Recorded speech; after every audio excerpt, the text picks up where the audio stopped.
Friends, welcome to my channel. இன்றைக்கி நம்ம என்ன பார்க்க போகிறோன்னா, குடியுரிமை அப்படின்ற ஒரு டாப்பிக்கில் இருந்து நம்ம 1 மார்க்ஸ் வியூஸ் கொஸ்டின்ஸ் பார்க்கலாம். இந்திய குடியுரிமை சட்டம் 1955 படி குடியுரிமை பெறுவதற்கான வழிமுறைகள் மொத்தம் 5 இருக்குது. பிறப்பின் மூலம், மரபு வழி மூலம், பதிவு செய்தல் மூலம், இயல்பு குடியுரிமை, பிரதேசங்களை இணைத்தல் மூலம் பெறும் குடியுரிமை. விதி 5 இந்தியாவில் வசிப்பிடத்தை கொண்ட நபரின் குடியுரிமை.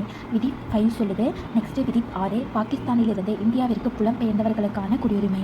நெக்ஸ்ட்டு விதி 7 இந்தியாவில் இருந்து பாகிஸ்தானிற்கு குடிபெயர்ந்தவர்களுக்கான குடியுரிமை பற்றியது. விதி 8 இந்தியாவிற்கு வெளியில் வாழும் இந்திய வம்சாவளியினரின் குடியுரிமைகள் குறித்து கூறுகிறது. விதி 9 அயல்நாட்டு குடியுரிமையை தன்னிச்சையாக வேண்டி பெறும் நபர்கள் இந்திய குடிமகன்களாக கருதப்பட மாட்டார்கள். விதி 10 ஒருவர் இந்திய குடிமகனாக தொடர்வது குறித்து கூறுகிறது.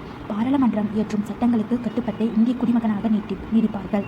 விதி 11 பாராளுமன்றம் குடியுரிமைக்கான உரிமைகளை சட்டத்தால் கட்டுப்படுத்தப்படுகிறது. நெக்ஸ்ட் வந்து இந்தியாவில் முதல் குடிமகன் யாருன்னா குடியரசுத் தலைவர் ஆவார். விதி இந்தியாவோட முதல் குடிமகன் குடியரசுத் தலைவர் தான் அப்படின்னு எந்த விதி சொல்லுதுன்னா 52 சொல்லுது. நாட்டின் ஒருமைப்பாடு மற்றும் ஒற்றுமை ஒருங்கிணைப்பதை சின்னமாக விளங்குகிறார். உச்சநீதிமன்றத்தின் தலைமை நீதிபதியை குடியரசுத் தலைவர் நியமனம் செய்கிறார். உச்சநீதிமன்றத்தோட தலைமை நீதிபதியை யார் நியமனம் செய்வார்னா நம்ம குடியரசுத் தலைவர் தான் நியமனம் செய்வார். குடியரசுத் தலைவர் இப்போ யார் கரெக்டில் இருக்காங்கன்னா திரௌபதி முர்மு தான் இருக்காங்க. இந்திய தலைமை நீதிபதி 48 தளபதி வெங்கட்ரமணா NV ரமணா 48வது தலைமை நீதிபதியாக இருந்திருக்காரு NV ரமணா. Thank you friends.